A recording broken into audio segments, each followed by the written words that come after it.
Hey everybody, and welcome back to Storytime with JRP. We're continuing our book, Laurence Grey, Secret of the Lost Roanoke Colony, and we're currently in chapter 4. We only have 4 chapters left of this amazing book, guys, and we are finally almost to the end. What is going to happen next, guys? If you're just joining us, though, make sure to head back to chapter 1 so you don't miss any crucial details.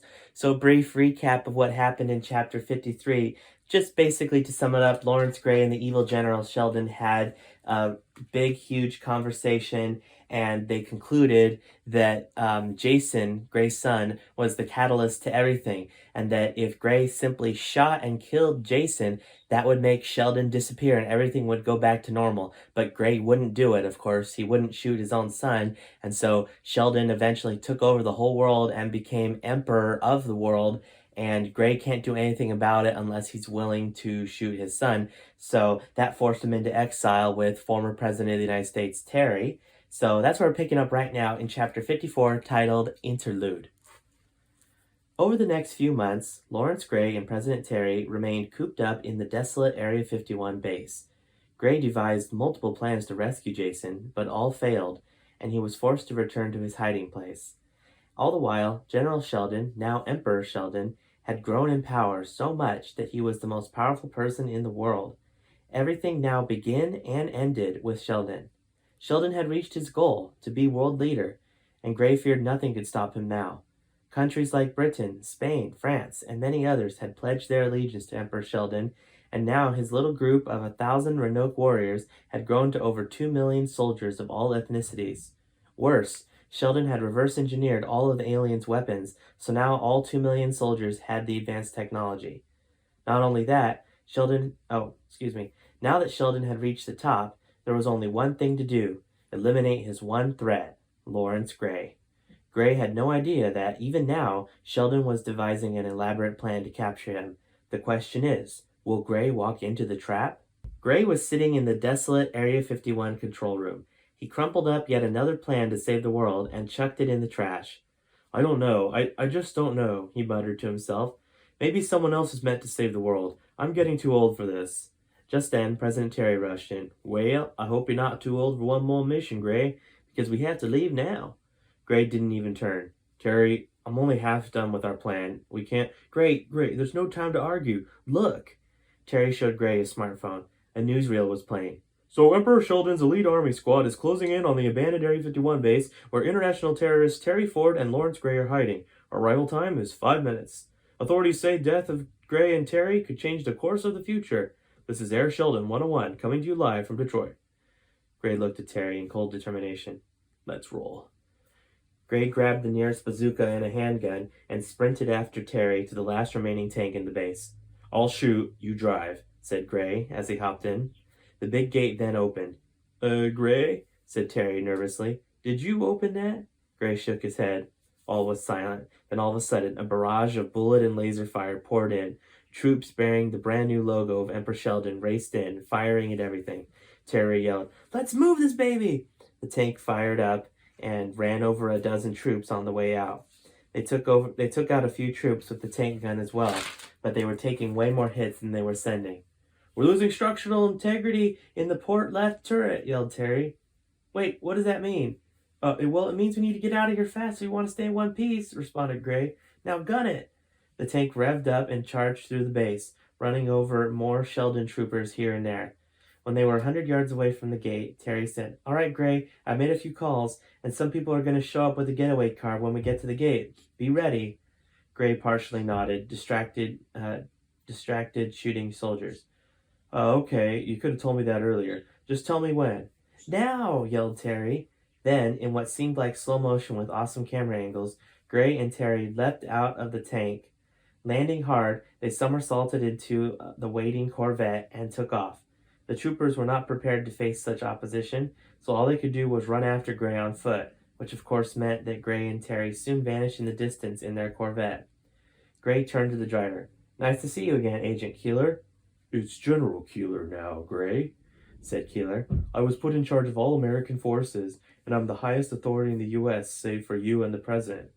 Oh, that's right, I'm the VP now. I forgot, thought Grey. He turned to President Terry, who was sitting in the back. So since General Keeler is here, Does that mean the U.S. is not allied with Sheldon? Not yet, said Terry. We're on the way to an army rally to keep it that way. Our forces may be outmatched against the rest of the combined world with their advanced weaponry, but I'm not going to give up this country without a fight. The trio drove to the nearest airport and, using carefully created disguises, took a plane to Roswell, New Mexico. There was a hidden army base there, known as Area 52. I didn't know there was a base here, said Gray. General Keeler responded. Well, it's a very small one, housing only 100 soldiers. It's more of a training base ground for reserves. I'd take us to a bigger base, but this one was the closest. I didn't want to be in the air too long, as it would endanger us being reported to Sheldon. Remember that, Gray. It's not just Sheldon and his armies. It's all those sickos out there who want to turn you in just to make a buck. Got it, said Gray. Keeler nodded. Now you and the president get some rest. Gray and the president, Terry, headed off to their rooms. As Gray's head hit the pillow, he said to himself, Now, if I can just get some rest. Gray awoke suddenly. He didn't know what woke him up until he stumbled outside his room. Then he heard it again, a gunshot. He stepped outside his room, which overlooked a massive courtyard. He was shocked at the sight he beheld. A massive horde of Roanoke soldiers were surrounding a dozen or so Area 52 soldiers. There were dead bodies everywhere. In the center of the rapidly dwindling number of soldiers was none other than President Terry. A few more seconds went by, and the remaining 10 soldiers dropped dead as the Roanokeans shot them in cold blood. Gray could not speak. The enemy surrounded the lone President Terry. Suddenly, Terry made eye contact with Gray. Terry tapped his ear. Gray was reminded that he, the president, and all the agents had instant radio connection to each other. Gray turned it on but didn't say anything, knowing that anything he said would not stop the impending execution. Then the shot rang out. President Terry dropped to the floor. The horde started to disperse. Gray made a bittersweet salute. Not quite dead yet, Terry said into the micro radio with his dying breath, You're president now. And with that, President Terry Ford died. No! Screamed Gray in anguish. Unfortunately, this alerted Gray's presence to the Roanoke army, and hundreds of soldiers sprinted towards the stairs. Gray assumed he was the last of the surviving people in the base.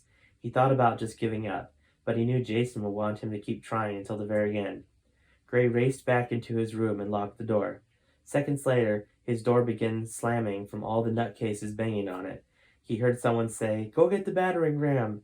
Gray knew he didn't have much time. He grabbed a chair and bashed it into the window, shattering it. He jumped out into the outside night, with nothing more than clothes on the back to protect him. He started running into the desert, with the light of the base fading into the distance. He started to hear the troops behind him a ways back. Then, for some reason, Gray's world faded to white. Gray awoke on a hard metal floor. He got up, and he appeared to be in a long, winding hallway. It looked like a giant circuit board. The whole thing was covered in blinking lights. Where am I? He wondered to himself. You're with friends, someone said. Gray turned around, but there was no one there. He decided to start walking. Who are you? He asked. I am 47, the voice said. Gray shook his head. Not your age, your name. That is my name, replied the voice. 67 and 92 are on the way. Please go where they take you. Gray heard noises around the corner, and suddenly 2 large creatures appeared. They were all gray, with huge heads and bulbous eyes. For all purposes and means, Gray decided that these were aliens. He slapped the alien's chest. I knew you guys were real. The alien ran away and peered from around the corner. The other alien looked shocked. What? Asked Gray. I was just playing around, guys. The remaining alien pressed a button on his stomach, and as he spoke, a robotic version of English came out of the box. Just come with us, Gray consented. They went up a strange elevator, then stepped out of a room filled with about 30 aliens. This is the bridge, as you would call it, said an alien that stepped up. I'm 47. Gray nodded. And you're Laurence Grey, said another alien. This was the one sitting in a chair in the middle of the room. You're the descendant of Peter Folger. My name is One. So you run things here? Asked Gray. The alien nodded. I am the leader of the race, as you will soon be as well, Gray. Gray was puzzled. What? I don't understand. One paused, then said, Many cycles ago, we set up a test for some of you Earthlings. We ran special tests on the people inside of the Roanoke Colony, but we were not prepared for the results. They engineered our technology far beyond our best scientists. They set up that weapons release system that gave their descendants mass weapons of war and made it appear like we did it. And now that has resulted in one of them being the leader of your world. So we are here to fix that. That's your goal? Gray asked. The alien smiled. For you to be Earth's leader is our goal. We will help the world to join together and be happy under your leadership. Gray was speechless. I don't know what to say. Then just say you do what we can to help us, said one. Gray nodded. Well, we're on a ship, right? The alien gestured to the view screen, where Gray saw the view of Earth for the first time. Wow, said Gray. Just wow. So, what should we do first, World Leader Gray? Asked one. Gray smiled. Let's fly to the White House. That's where Sheldon has his headquarters. Done, said one. Within a few seconds they were there. Great, said Gray. Now let's... Suddenly the view screen switched to somewhere in the White House. Laurence Grey, said Emperor Sheldon. I see you've got the aliens on your side. Don't move too fast, though. You wouldn't want anything happening to your son, would you? Sheldon stepped out of frame to show Jason surrounded by 30 Roanoke soldiers, all of which had their ray guns trained on Gray's son. You're in my house now, laughed Sheldon. If you want Jason released, he sneered, you'll have to give me something in return. Convince the aliens that I'm in their best interest, and then maybe I'll think about releasing him. Cut the audio, ordered Gray. He turned to the alien crew. Any advice, Captain? We most certainly do, said one. After one explained himself, Gray was stunned. There's no other way? He pleaded with the aliens. The aliens shook their heads. Gray solemnly accepted it. He turned the audio back on. Sheldon, called Gray.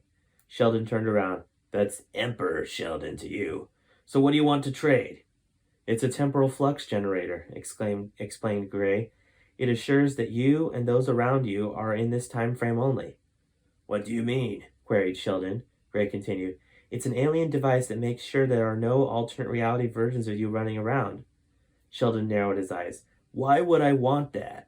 Gray smiled. Because, Sheldon, when the other versions of you figure out how to cross realities, they'll take over your kingdom just like that. You wouldn't want that to happen, would you? Sheldon was silent for a moment, then said, Well, all right, but no funny business, you hear? Gray shook his head. Oh, of course not. Get ready, we're beaming it over.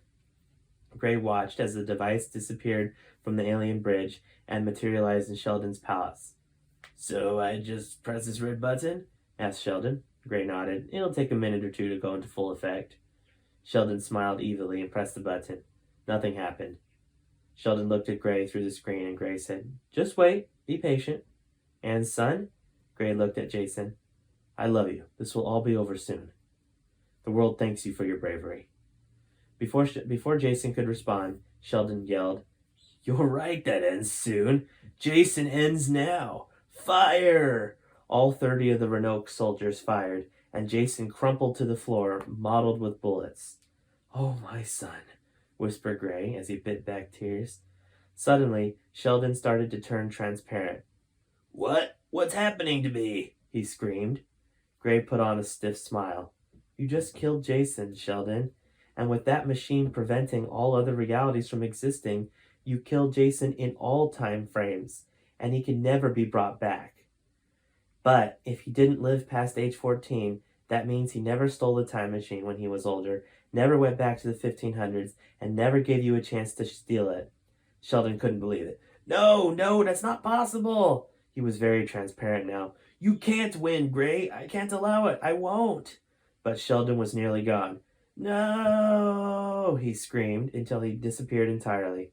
Roanoke criminal Philip Swanson, better known as General and Emperor Phil Sheldon, was gone forever. Laurence Grey blinked, and all of a sudden, he was at his home in Connecticut. Wait, what? Where am I? What did you say, dear? Asked Denise. Denise, you're still alive! Exclaimed Gray as he fiercely embraced her. Denise was puzzled. Of course I'm alive. Are you on something? No, I'm not, laughed Gray. How's Jason? Denise looked concerned. Jason? Who's Jason? It was then that Gray realized that since Jason died in all timelines, the time reset itself until just before Gray first heard about Roanoke. Oh, never mind, he said to his wife. Can I get you some ice cream? You sure can, said Denise. Remember, chocolate. At the store, Gray got the ice cream, and guess who was in there but President Terry, Vice President Oki, and 50 Secret Service men. Mr. President, said Gray, we meet again. We do? Asked Terry.